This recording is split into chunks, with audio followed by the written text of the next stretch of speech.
सुल्ताना डाकू एक ऐसा नाम जिसे सुनकर अंग्रेजों के पसीने छूट जाया करते थे। सुल्ताना डाकू का जन्म एक गांव में हुआ था।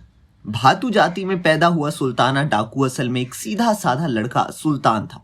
लगभग 17 साल की उम्र में जब सुल्तान को एक अंग्रेजी कैंप में ले जाया गया तो उसने वहां अंग्रेजों द्वारा ढाए जा रहे शुरू को अपनी आंखों से पहली बार देखा। वो इतना डर और दर्द से भर गया कि वहां से अपने दादा और पिता को छोड़कर भाग गया। भागकर अपने घर नहीं गया, वहां बागी हो गया। उसने ठान ली कि अंग्रेजों का जुल्म वो और नहीं सहेगा। मात्र 17 साल की उम्र में ही सुल्तान क्राइम की दुनिया में आ चुका था। उसका मानना था कि अंग्रेजों को और उनकी मदद करने वालों की ही लूटा जाए और उनके ही खजानों को वापस लोगों तक पहुंचाया जाए। धीरे धीरे सुल्तान ने 100 लोगों का एक गिरोह इकट्ठा कर लिया और नदीबाबाद के जंगलों में अपना वर्चस्व फैलाने लगा।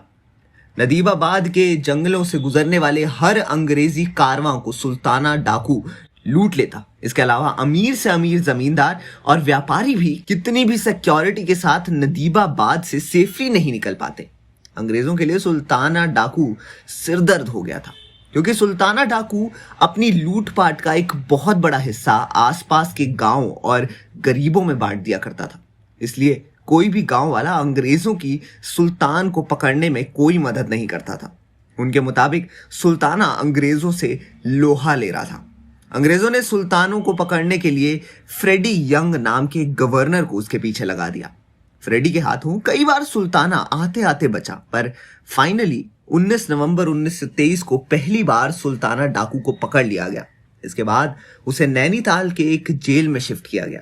9 महीने तक सुल्ताना डाकू पर मुकदमा चला और फिर आगरा की जेल में सुल्ताना और उसके 15 साथियों को फांसी की सजा दे दी गई। सुल्ताना डाकू की यह खासियत थी कि उसने कभी भी किसी का खून नहीं किया था।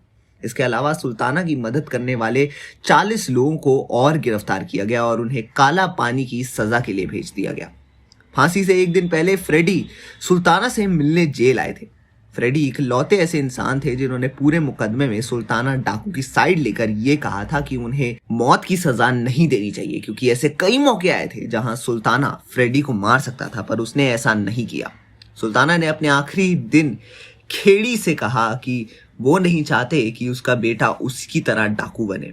इस पर फ्रेडी ने उससे वादा किया कि वो उसके बेटे के साथ कुछ गलत नहीं होने देगा।